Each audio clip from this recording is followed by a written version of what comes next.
were not as proactive as they should have been, but it's Trump's fault. Trump ain't my homework. And I don't think that's a candid assessment of the situation. The other thing that I find curious, and I'm going to ask Mr. Barr about this. Traditionally, when banks get in trouble, you don't go out and shout it. You know, we're in trouble. They call their regulators, say, we got a problem here. Or the regulators spot it and they go in. And to prevent a bank run or panic, they handle it quietly. And the regulators will call around with other banks that are healthier and say, can we effect a marriage here? Did you see what just happened? Kennedy walked into that hearing and within the first 60 seconds exposed something that should make every American furious. The Inspector General of the Federal Reserve, one of the most powerful financial institutions on the planet, showed up to Capitol Hill and could not answer basic questions about his own office. How many investigations have you done? Don't know. What percentage end in wrongdoing? Can't say. How many people get fired? No idea. This is the Federal Reserve. They control your interest rates, your mortgage, and the cost of everything you buy. And the man whose entire job is to hold them accountable internally came completely unprepared. Kennedy didn't yell. He didn't grandstand. He just asked simple, logical questions and let the silence do the damage. That is a senator who did his homework. Stick around because it only gets better from here. And if this kind of real accountability is what you're looking for, hit subscribe because this channel covers it all. And can do its job. Senator Kennedy?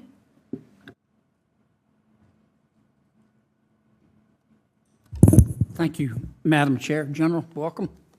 Help me. I tried to listen carefully to my colleagues, but I'm still a little bit confused. You've been IG since 2011, and you do a lot of internal investigations. In other words, did some particular employee at the Fed not do their job? Is that correct? Yes. About how many of those you think you've done? Well, in terms of investigations of potential misconduct or wrongdoing, we have typically had a running average of about 60 or 70 of those. Obviously, the pandemic... Is that total? 60 or 70 a year? No, at any point in time. Okay. Many of them are closed. New ones come in through our hotline, which we open up. But that's typically a rough gauge for how many investigations we have pending. Since you've been there in 2011, again, I'm talking internal investigations, would 500 sound right? I'd have to look into it. I don't want to give you a number. No, I'm not going to hold you to it. Wasn't many. Is it more? You think it's more than 500? I would like to look into it and get you an exact number. Okay. In what percentage of the cases, just ballpark, do you find wrongdoing?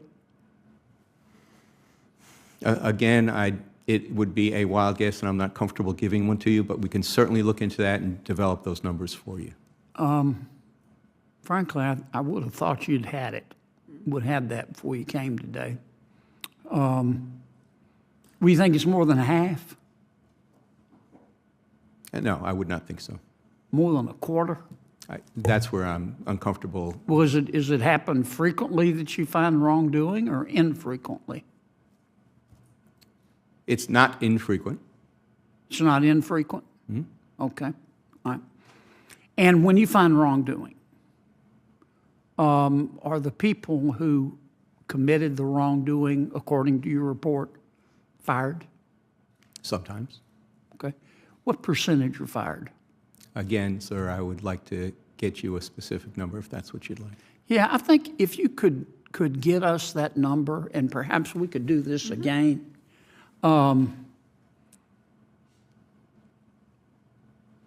Because I think people have the right to know that. I don't want to pick on the Federal Reserve. I just want to treat them like everybody else. And my sense is, and I think your numbers can prove or disprove this, but my sense is that it is easier to divorce your spouse than get fired at the Federal Reserve. And if that's the case, we're entitled to know that. It's a lot of money over there. And that's not a criticism of anybody. And tell me again about your salary. It's the average of what?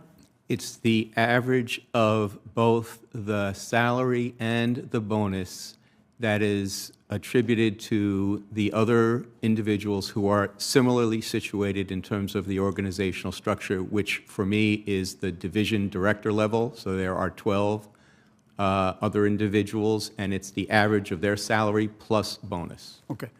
So there are about 13 of you, and your salary is set on the average of the 13. That is the case for all DFEIGs. That's in the IG Act as the formula to be used. Just asking, are the others set that way too?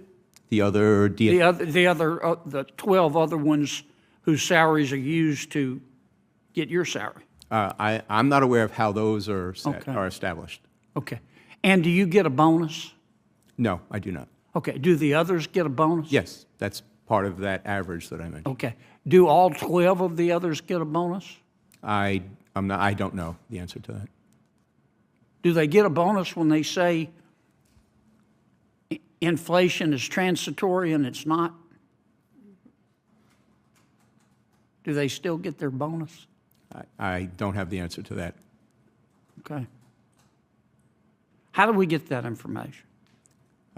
Requested from the Federal Reserve folks. How about we call the IG? Can you get it for us? IG should not be in the position of getting information to turn over if we're not otherwise engaged in an audit or evaluation or investigation. I know you're in the, if I could have 30 more seconds. I know you're in the process of looking at the bank failures, and I don't want you to, I'm not trying to put you on the spot because you don't know yet, but you know, I found two things ironic. Maybe irony is the wrong wrong word to use, but as a result of these well, strike that. It seems that ever since the Great Recession, we've been very concerned, as we should be, about banks that are too big to fail. Big is dangerous. I'm not against big. I'm against dumb. So, but if you have an institution that is really, really big and it does something dumb, it hurts a lot of people. Nobody ever goes to jail, but that's a separate story. But it looks to me like, as a result of these recent failures, that our big banks are getting bigger. And I find that ironic. Again, maybe the wrong word. I don't know if you're going to look at that in your studies. Well, Senator, that strikes me as being a straight-ahead policy issue. The Federal Reserve Board decides what rules of engagement for the supervision of banks at different sizes, tailoring. All of those are supervisory, policy-based decisions, and the IGs are prohibited from getting involved in overseeing policy. Senator Warren and I may disagree with this, but we disagree a lot, but we still like each other. But see, if I ask Mr. Barr that question, I think the answer I'm going to get is, look, the problem with the bank failures is the management did dumb things, and they were incompetent. And yes, some of my regulators were not as proactive as they should have been, but it's Trump's fault. Trump ain't my homework. And I don't think that's a candid assessment of the situation. The other thing that I find curious, and I'm going to ask Mr. Barr about this. Traditionally, when banks get in trouble, you don't go out and shout it. You know, we're in trouble. They call their regulators, say, we got a problem here. Or the regulators spot it and they go in. And to prevent a bank run or panic, they handle it quietly. And the regulators will call around with other banks that are healthier and say, can we affect a marriage here? And that doesn't seem to be what's happening. And as a result, the healthy banks that would normally come in and help for a price, a fair price, and help the failed bank, the healthy banks, they're pretty smart. They're waiting. They're going, no, we don't want to come in too early. Let's let them go under. And then we'll come in and we'll get a great deal, and the taxpayers will have to guarantee all our potential losses. Can you look into that? Because if I ask Mr. Barr, God bless him, he's just going to say, it's the fault of the bank presidents and Trump ate my homework. So I'm looking for somebody who can help us answer those. To the extent that you're asking, Senator, about the process of once a bank fails, what does the Fed, what does the FDIC do in terms of trying to get another bank to come in and take over or buy its operations? That would be kind of post-failure, so that wouldn't be part of our current review, material loss reviews, but we can consider looking into the kind of post-failure issues like that, or discussions that may have been had with the other financial regulators. I'm taking too long, but here's what I'm getting to. And this is not a criticism of JPMorgan or Mr. Diamond. I have great respect for both of them. But you know the deal they made is a good deal. I'm not suggesting that they shouldn't have made a good deal for their shareholders. But the truth is, the deal was so good, if we still had white pages, you could open up the white pages, put your hand over your eyes, and pick a name and say, we're giving you this deal. And it would be successful. Because the taxpayers had to guarantee 80% of the losses. And somebody needs to look at that. Senator, I'd be happy to come up and talk to you further about that, have my team come up and discuss it with you and your staff and see if there's a way. But I want to talk about it in front of the American people. Okay. Okay. Well, we can start by having a conversation in your office if you'd like. It's up to you. Thank you, sir. Thank you, Senator Kennedy. Senator Kennedy, I want to follow up on something you... Now that you've seen the whole thing, let's talk about what actually happened in that room. Kennedy is calm the entire time, almost conversational. And that is exactly what makes him so effective. He is not performing outrage for the cameras. He is doing something almost nobody in Washington does anymore. Asking simple questions and demanding real answers. The IG has been in this role since 2011, over a decade. And he cannot tell Kennedy what percentage of investigations find wrongdoing. He cannot say how many guilty employees actually get fired.